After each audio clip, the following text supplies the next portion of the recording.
ሰላም ውድ ሀገሬ ስፖርት ኢትዮ ሀገሬ ስፖርት ተጀምሯል። ከሀገር ውስጥ እንዲሁም ከባህር ማዶ ከተውጣጡ አጫጭር ስፖርታዊ መረጃዎች በተጨማሪ የሚያዘወር ዜናዎች ጋር ይዤ ተገኝቻለሁ። አብራችሁን ቆዩ። በቅድሚያም ሰብስክራይብ ሳታደርጉ ወይም ቪዲዮ የምትመለከቱ ውድ እግር ኳስ ቤተሰብ ካላችሁ ሁላችሁም አሁኑኑ ሰብስክራይብ በማድረግ ቤተሰብ እንዳለው በተጨማሪም ላይክ እና ሼርም እንዳይረሳ እያልኩኝ ወደ ዜናዎች የምገባው ነው የሚሆነው።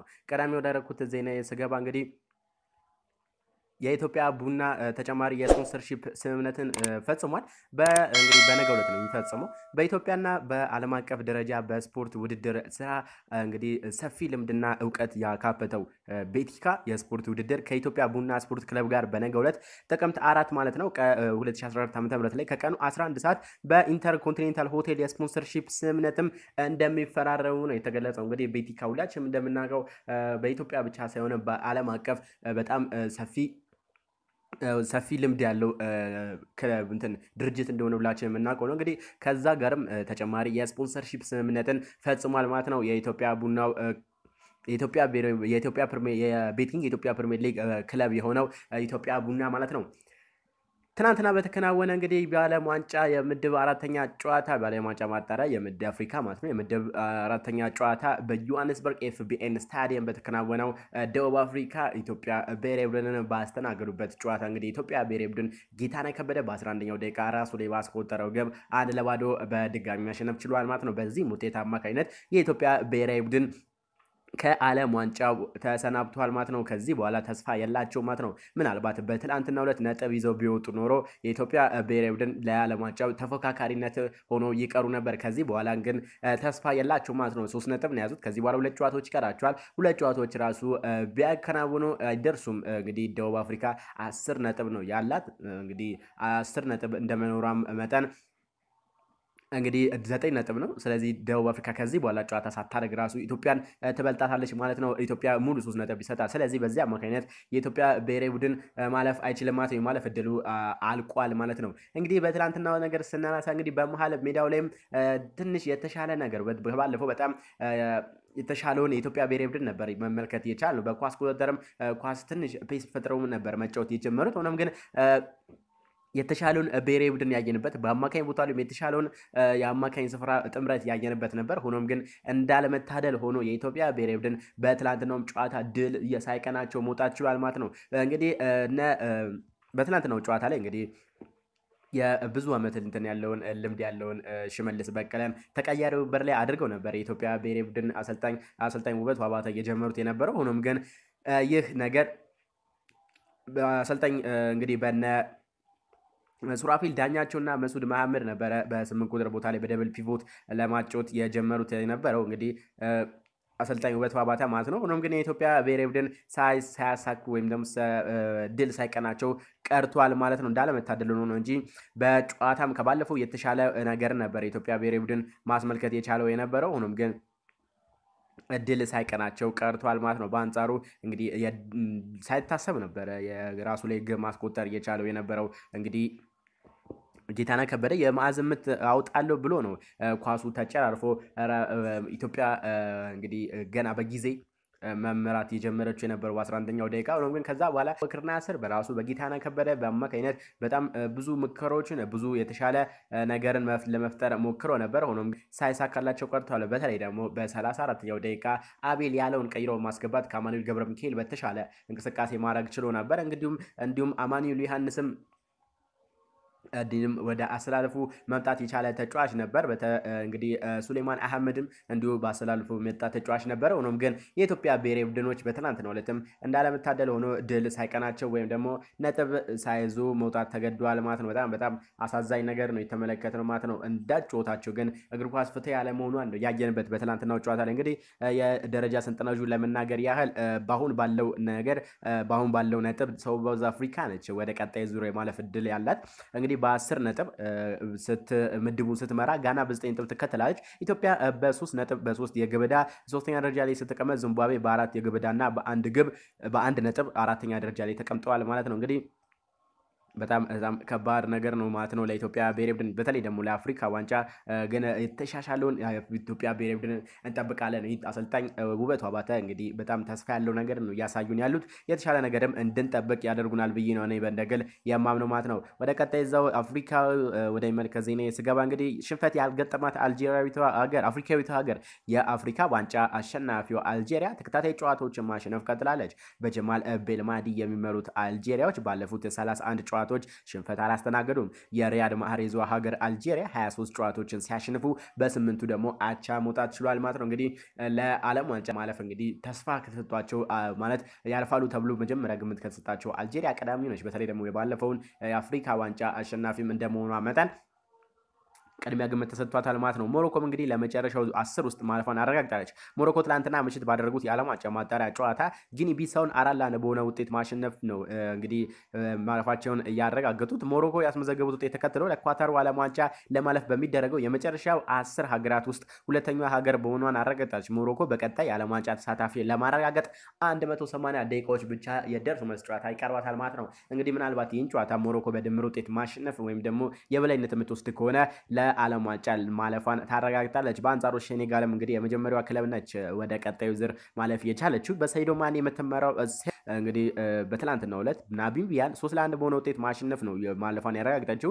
ሴኔጋል ያስመዘገቡት ውጤት ተከትሎ ለኳታሩ ዓለም ዋንጫ ለማለፍ የሚደረገው የመጨረሻ 10 ሀገራት ውስጥ አንዷ መሆኗን አረጋግጣለች። ሴኔጋል በቀጣይ ዓለም ዋንጫ ተሳትፏ ለማረጋገጥ የ180 ደቂቃዎች ውጤት ብቻ ነው የሚቀራት። እንግዲህ ሴኔጋልም እንዲሁም ሞሮኮም ተመሳሳይ ነገር ነው ያጋጥሙታት ነው። እስካሁን 10 ውስጥ ከገቡት ሁለት ቲሞች ቀዳሚዎቹ ሴኔጋልና ሞሮኮ ሆነዋል ማለት ነው። ትናንትና በተከናወነ ጨዋታ እንግዲህ የአውሮፓ ሀገራት የዓለም ዋንጫ ማጣሪያ ጨዋታ ደግሞ ስገባ እንግዲህ ውጤቶች ለመናገር ያህል ካዛኪስታን በፊንላንድ 2-0፣ ሰርቢያ አዘርባይጃን 3-1፣ ፖርቹጋል ሉክዘምበርግን 5-0። ሮናልዶ 58ኛውን ለሀገሩ ደግሞ 10ኛውን ሃትሪክ በትናንትናው ዕለት ማስመዝገብ ችሏል። ኮሶሶቭ በግሪጎሪያ 2-1 ስትሸነፍ ስዊድን ግሪክን 2-0 አሸንፋለች። ላቲቪያ በስዊዘርላንድ 4-0 በሆነ ውጤት ስትሸነፍ ቡልጋሪያ በኖርዝ አይርላንድ 2-0 ለመሸነፍ ችላለች። ዩክሬን ከቦዝኒያ 1-1 ሲለያዩ እንግዲህ አይስላንድ ከስኮትላንድ በስኮትላንድ 1-0 አሸናፊነት ተጠናቋል። እስራኤል እንግዲህ ሞልዶቫን 2-1 ስታሸነፍ ዴንማርክ አውስትራሊያን አሸንፋለች። ተከታታይ የማሸነፍ 8ቱንም ጨዋታዎች ማሸነፍ ችላለች ማለት ነው። ዴንማርክ እንግዲህ ሳን ማሪዮ አንዶራ 3-0 ሲሸነፍ አልባኒያ በፖላንድ 1-0 ተሸንፈዋል። እንግዲህ ሃንጋሪ ከእንግላንድ ባደረጉት ጨዋታ እንግላንድ ካሜራ ተነስቶ 1-1 በሆነ በጆን ስቶንስ ግብ 1-1 ለመውጣት ችሏል ማለት ነው። ወደ ቀጣይ ዜና ስገባ እንግዲህ ራፋኤል ቫራን እንደሚመለከት ነው የምገባው። ማንቸስተር ዩናይትዶች አጣብቂኝ ውስጥ ገብተዋል። እንግዲህ የመሃል ተከላካዮቻቸው ራፋኤል ቫራን እና እንግዲህ ሃሪ ማጓየር በቀጣዮቹ ሳምንታቶች ለሚከናወኑት ጨዋታዎች እንግዲህ እነሱን ግልጋሎት እንደማያገኙ ነው የተነገረው ማለት ነው። በተለይ ደግሞ ራፋኤል ቫራን በዩኤፋ ኔሽንስ ሊግ የፍጻሜ ጨዋታ ላይ ጉዳት ማስተናገዱን ተከትሎ ነው የአጣብቂኝ ውስጥ በደንብ መግባት የቻለው። በተለይ ደግሞ ከዚህ በኋላ ያሉት የማንቸስተር ዩናይትድ ቀጣይ ፊክስቸሮች በጣም ጠጠር ያሉ መሆናቸውን ትንሽ ለማንቸስተር ዩናይትድና ለኦሌ ጉናር ሶልሻየር በጣም እንግዲህ ፈታኝ ይሆናሉ ተብሎ ነው የሚጠበቀው። ፈረንሳይ መሃል ሜዳ ተጫዋች ራፋኤል ቫራን እንግዲህ ባጋጠመው ጉዳት ከሜዳ እንደሚርቅም ተገልጿል። ክለቡ ማንቸስተር ዩናይትድ እንዳሳወቀው ከሆነ ያጋጠመው ጉዳት ለጥቂት ሳምንታትም ከሜዳ እንደሚያርቀውም ነው የተነገረው ማለት ነው። ራፋኤል ቫራን ፈረንሳዩ ዩኤፋ ኔሽንስ ሊግ አሸናፊ እንግዲህ ማንቸስተር ዩናይትዶች እንዴት ይህንን ጥምረት በኤሪክ ቤሊና ሊንደሎፍ ወይም ደግሞ እንዲሁም በጆንስ ፊል ጆንስ አማካኝነት በሶስቱን ያፈራረቁ እንግዲህ ኦሌ ጉናር ሶልሻየር ቀጣይነታቸውን እንዴት ያደርጋሉ የሚለውን ነው የሚጠበቅ ነው የሚሆነው ማለት ነው። በተለይ ደግሞ ዲፌንሲቭ ሚድፊልድ የሌለው ቲም መሆኑ በተለይ ይህ የማክፍሪድ ጥምረት በዚህ ዓመት በጣም የወረደ አቋም ማሳየቱ በጣም ፈተናዎች ይበዛሉ ተብሎ ነው የሚታሰበው በማንቸስተር ዩናይትድ ቤት። ካምፕ የመያዝ አቅሙ ደጋፊዎችን ያስገባል። በስፔን ላሊጋ 10ኛ ሳምንት ባርሴሎና ከሪያል ማድሪድ በካምፕ ኑ ላይ በሚደረገው የኤል ክላሲኮ ደርቢ በስታዲየሙ ሙሉ ተመልካች መታደም እንደሚችልም ፍቃድ ተሰጥቷል። የካታላን አስተዳደር በግዛቱ የሚገኙ ስታዲየሞች ሙሉ የመያዝ አቅማቸው ደጋፊ እንዲያስገቡም ፍቃድ ሰጥቷል። ባርሴሎና የፊታችን እሁድ ከቫሌንሺያ ጋር በሚደረገው ጨዋታ ከፍተኛ ቁጥር ያላቸው ደጋፊዎችም ወደ ሜዳ እንደሚመለሱም ነው የሚጠበቀው። እንግዲህ ካምፕሉ ወደ በፊቱ እንግዲህ ተመልሷል ማለት ነው። ከኮቪድ በኋላ የመጀመሪያው ይመስለኛል ካልተሳሳትኩኝ በሙሉ ደጋፊዎች የሚጀምረው ጨዋታ በኤል ክላሲኮ እንግዲህ ከሁለት ሳምንት በኋላ በሚደረገው የኤል ክላሲኮ ጨዋታ ላይ ሪያል ማድሪድ በሚያስተናግዱበት ጨዋታ ላይ እንግዲህ ሙሉ ደጋፊ ወይም ደግሞ ሙሉ ተመልካች ወደ ሜዳ እንደሚያስገቡም ነው ፍቃድ የተሰጣቸው ማለት ነው። ኑኖ ሜንዴዝ በሚመለከት ስገባ እንግዲህ ፓሪስ ሰን ጀርመኖች በኑኖ ሜንዴዝ ደስተኞች ናቸው። እቅዳቸው በ2022 ክረምት የዝውውር መስኮት በ40 ሚሊዮን ዩሮ በቋሚ ዝውውር ማስፈረም ነው። ፒኤስጂዎች ኑኖ ሜንዴዝን በውሰት ውል ያስፈረሙት የፋይናንሻል ፌር ፕሌይ ህግም ላለመጣስ ነበር ሲልም ፋብሪዚዮ ሮማኖ ዘግቧል። ከስፖርቲንግ ሊዝበን ይመስለኛል ይህ ተጫዋችን እንግዲህ የፖርቹጋላዊን የግራ ተመላላሽ ኑኖ ሜንዴዝን ያስፈረሙት በውሰት ነበር። እንግዲህ ፋብሪዚዮ እንዳለው ከሆነ የፌር ፕሌይ ፋይናንሻል ፌር ፕሌይን ላለመጣስ ተብሎ ነው በውሰት ማስፈረማቸው የቻሉት ማለት ነው። እንግዲህ በፖርቹጋልም በቋሚነት ተሰላፊነትን እያከናወነ ነው የሚገኘው። ሉክዘምበርግን 5-0 ባሸነፈበት ጨዋታ ኑኖ ሜንዴዝ እንግዲህ ቋሚ ተሰላፊ ሆኖ ነበር መጀመር የቻለው ማለት ነው። እንግዲህ ሁዋን በርናንድ በተለይ ወደ ቋሚ አሰራር ከጉዳት አገግሞ ለክለቡ ግልጋሎት መስጠት በሚጀምርበት ጊዜስ ምን አይነት ፉክክር በተለይ ለክለቡ ነው በእርግጥ የሚገጠቅመው ግን አሰልጣኝ ሞሪዚዮ ፖቼቲኖ ግን አስቸጋሪ ነገር እንደሚፈጠር የሚታሰበው ኦስማን ዴምቤሌን ባርሴሎና ቤት ስገባ ዴምቤሌ ከባርሴሎና ጋር በአዲስ ውል ዙሪያ ስምምነት ላይ አልደረሰም።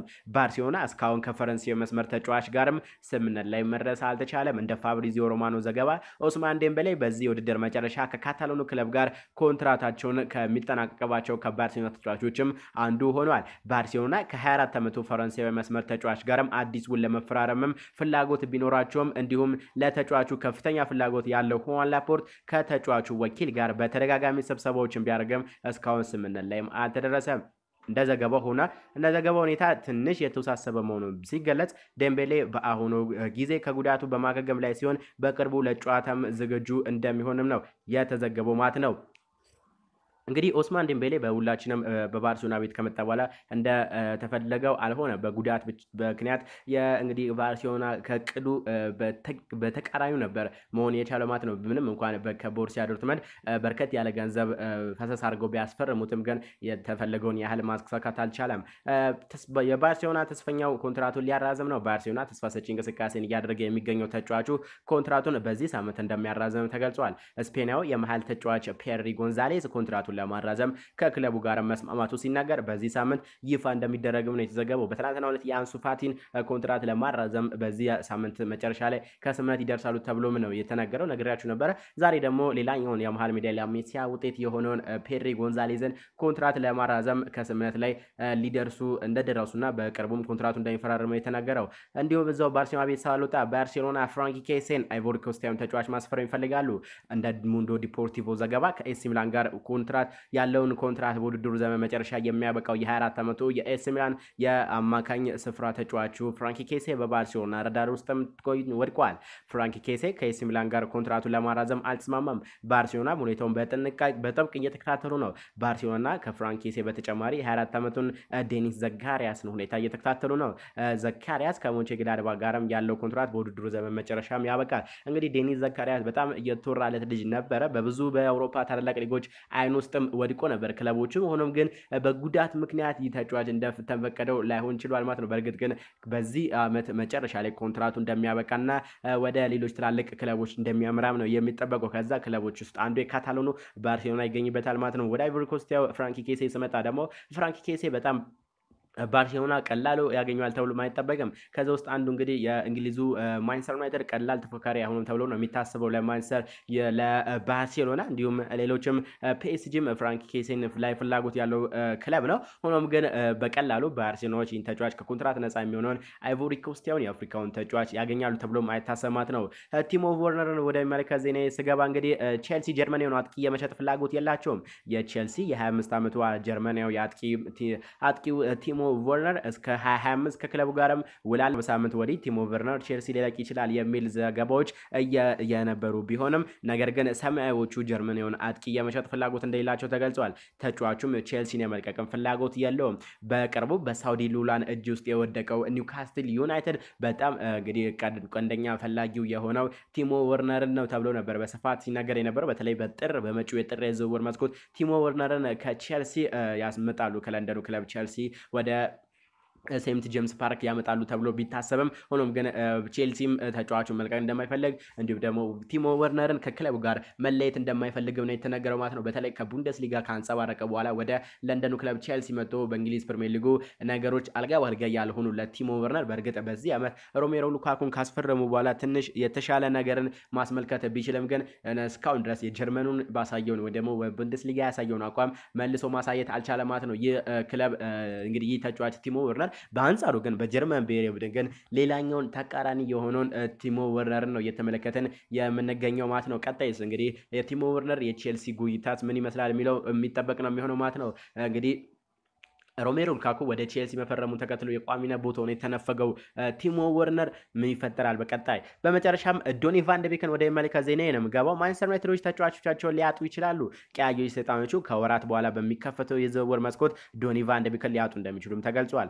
ዶኒ ቫን ደ ቤክ በዩናይትድ የመሰለፍ ዕድል እያገኘ አለመሆኑን ተከትሎ ሁኔታዎች በዚሁ ከቀጠሉ በጥር ተጫዋቾች የዝውውር መስኮት የመልቀቁ ዕድል ከፍተኛ እንደሆነ ነው የተዘገበው። ከነዚህ ውስጥም እንዲህ ዋነኛው ፈላጎቹ የእንግሊዝ ፕሪሚየር ሊጉ ኒውካስትል እንዲሁም ደግሞ ቱሪን ወደ ቱሪን ሊያመራም ይችላል፣ ጁቬንቱስ ያመራ ይችላል ተብሎ ነው የሚታሰበው ማለት ነው። ይህ ኔዘርላንዳዊ የአምስተርዳም የተጫዋች የነበሩ በፊት ያው የማንቸስተር ዩናይትድ በአሰልጣኝ ኦሌ ጉናር ሶልሼር ስር የመሰለፍ እድልን ያጣ የሚገኘው እንግዲህ ዶኒ ቫን ደ ቤክ ባለብዙ ችሎታ ተጫዋች ነው። ሆኖም ግን ማንቸስተር ዩናይትድ ግን ለዚህ ተጫዋች ቦታ ላግኘት አልቻሉ ማለት ነው። በአሰልጣኙ ድክመት ነው እንጂ እንደኔ እንደ ግል አስተያየት ብላ አሰልጣኝ ሙሉ ለሙሉ ይህ ነገርን ወይም ደግሞ በዶኒ ቫን ደ ቤክ ሁኔታ ላይ ማንቸስተር ዩናይትዶች አተውት በሌላ ክለብ ላይ ሊቆጩበት እንደሚችሉም ከዚህ በፊትም ተናግሬያለሁ። ዋነኛው ተጠያቂ ግን ለዚህ ነገር ኦሌ ጉናር ሶልሼር ነው። በተለይ በክረምቱ የዝውውር መስኮት ወደ ሌላ ክለብ ሊያመራ በውሰት በተለይ ደግሞ ወደ ኤቨርተን ጉዲሰን ፓርክ ሊከተም በጣም ተቃርቦ ነበረ። ሆኖም ግን አሰልጣኝ ኦሌ ጉናር ሶልሼር የአዲሱ ዓመት ቅዴ ውስጥ ተካተሃል በሚለው ነበር ያስቀሩት። ሆኖም ግን እንደሚመስለኝ ከሆነ ያልታሰበው የክርስቲያኖ ሮናልዶ ዝውውር የዶኒ ቫን ደ ቤክንም ነገር እንዳስተጓጎሉ ነው እንግዲህ ካሉት ነገሮች ለመረዳት እንደሚቻለው ማለት ነው።